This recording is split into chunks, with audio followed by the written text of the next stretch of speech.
এটি টাঙ্গাইল জেনারেল হাসপাতালের intensive care unit বা আইসিইউ। 2020 সালে করোনা মোকাবেলায় চালু হয়েছিল 10 শয্যার এ সেবা, কিন্তু প্রজেক্টের মেয়াদ শেষ হওয়ার পর বন্ধ হয়ে যায় কার্যক্রম। এখন খালি পড়ে আছে সেই কক্ষ, নেই চিকিৎসা, নেই জীবন বাঁচানোর শেষ আশ্রয়, যেন হাসপাতাল নয় সাধারণ মানুষের মৃত্যু ফাঁদ।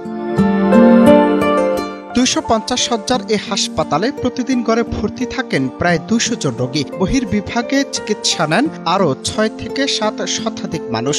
অথচ গুরুতর অসুস্থ রোগীদের জন্য কার্যকর কোনো আইসিইউ সেবা নেই এখানে। ফলে একদিকে চিকিৎসকরা পড়ছেন বিব্রতকর অবস্থায়, অন্যদিকে মৃত্যু ঝুঁকি বেড়ে যাচ্ছে রোগীদের। রোগীদের স্বজনরা বলছেন ঢাকায় নিয়ে যেতে সময় লেগে যায় দীর্ঘ। অনেকেই রাস্তায় মারা যাচ্ছে চিকিৎসা না পেয়ে। তাদের দাবি, এখানে যদি আইসিইউ চালু থাকতো তবে হয়তো বাঁচানো যেত অসংখ্য মূল্যবান জীবন। সেই টাঙ্গাইলে আমাদের মেডিকেল কলেজ হাসপাতাল আছে, কিন্তু কোনো আইসিইউ ওয়ার্ড নাই।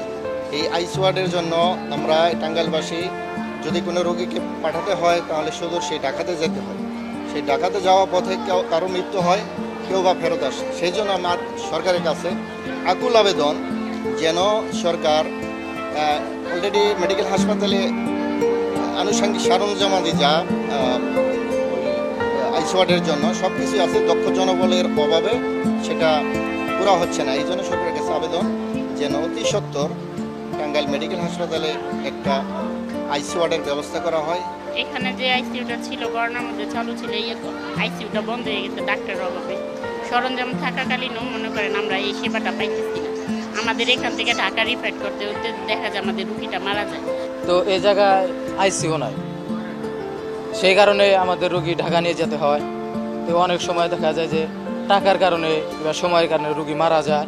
মানে আমাদের এই টাঙ্গাইলের জন্য আইসিইউর ব্যবস্থা করে, তাহলে এই রুগীগুলা, এই গরিব মানুষগুলা এখানে চিকিৎসার ব্যবস্থা পাবে।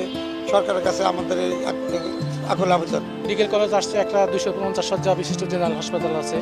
সেখানে 10 বেডের যে আইসিইউটা ছিল সেটা যে কোনো কারণবশত বন্ধ হয়ে গেছে। আমি কর্তৃপক্ষের কাছে অনুরোধ জানাচ্ছি, তারা অতি শীঘ্রই জানি এই আইসিইউ বেডটা চালু করে আমাদের এই টাঙ্গাইলবাসীর জন্য একটা উপকারে আসে। তো টাঙ্গাইলে এত বড় একটা জেলা, এত বড় একটা জনবহুল জেলা, এই জায়গায় বহু লোকের আবাদ। বর্তমানে টাঙ্গাইলে একটা বড় মেডিকেল কলেজ স্থাপন হয়েছে। বিগত সময়ে একটা 250 শয্যা হসপিটাল আছে। তো এই জায়গায় এত উন্নত হওয়া সত্ত্বেও বর্তমানে কোনো আইসিইউ ব্যবস্থা নাই। হাসপাতাল কর্তৃপক্ষ বলছে, করোনার সময় বিশেষ প্রজেক্টের আওতায় আইসিইউ চালু করা হয়েছিল, কিন্তু জনবল ও টেকনিশিয়ান সংকটে তা আর চালু রাখা যায়নি। এ বিষয়ে ঊর্ধ্বতন কর্তৃপক্ষকে অবহিত করা হয়েছে এবং দ্রুত সমাধানের চেষ্টা চলছে বলেও জানায় কর্তৃপক্ষ। আমাদের 250 শয্যা বিশিষ্ট জেনারেল হাসপাতালে একটি 10 শয্যা বিশিষ্ট করোনার জন্য একটা স্পেশাল আইসিইউ তৈরি করা হয়েছিল খুব দ্রুততার সাথে, এবং তারপরে করোনা সংক্রান্ত রোগীদের যথেষ্ট সেবা আমাদের ক্ষেত্রে তারা পেয়েছেন, এবং আমরা স্যাটিসফাইড ছিলাম যে এই রোগীগুলোকে ঢাকায় যেতে হচ্ছে না। কিন্তু পরবর্তীতে এই সময় আমাদের কিছু জনবলের সাপোর্ট আমরা পেয়েছিলাম একটা প্রজেক্ট থেকে। 14 জন জনবল ছিল, আমরা ডক্টর সহ এবং অন্যান্য সাপোর্টিং স্টাফ সহ। তো পরবর্তীতে 2005-এর 1 জানুয়ারিতে এই স্টাফগুলো চলে যায়। প্রজেক্ট বন্ধ হয়ে যাওয়ার কারণে চলে যাওয়ার ফলে আমরা একটা ব্যাপক শূন্যতার মধ্যে পড়ি।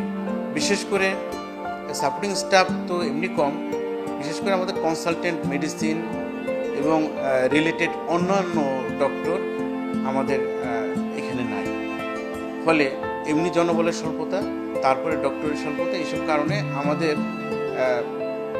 আইসিইউতে সেবা দেওয়ার অসম্ভব হয়ে পড়ে। আমরা স্যারদের সাথে, আমাদের ঊর্ধ্বতন কর্তৃপক্ষের সাথে আমরা যোগাযোগ করেছি, এবং স্যার আমাদের আশ্বস্ত করেছেন যে এই কিছুদিন আগে বেশ কিছু কনসালটেন্ট নিয়োগপ্রাপ্ত হয়েছেন, এবং তারা অতি দ্রুততার সাথে আমাদের এখানে আমরা কিছু কনসালটেন্ট পাবো, পেলে আমরা এই 10 শয্যার আইসিইউটা আমরা চালু করতে পারবো ইনশাআল্লাহ। বিশেষজ্ঞ চিকিৎসক ও প্রশিক্ষিত টেকনিশিয়ান সংকট কাটিয়ে টাঙ্গাইল জেনারেল হাসপাতালের আইসিইউ পুনরায় চালুর দাবি জানাচ্ছে সচেতন মহল। কারণ প্রতিদিন ঢাকা রোগী পাঠানো মানে শুধু ভোগান্তি নয়, অসংখ্য প্রাণ ঝুঁকির মুখে ফেলে দেয়া। এখনই কার্যকর উদ্যোগ না নিলে এ অঞ্চলের মানুষকে হয়তো আরো ভয়াবহ পরিস্থিতির মুখোমুখি হতে হবে। প্রশ্ন হলো, তবে কি মিলবে মুক্তি? Ananta Hasan Masud, news desk, Bangla TV.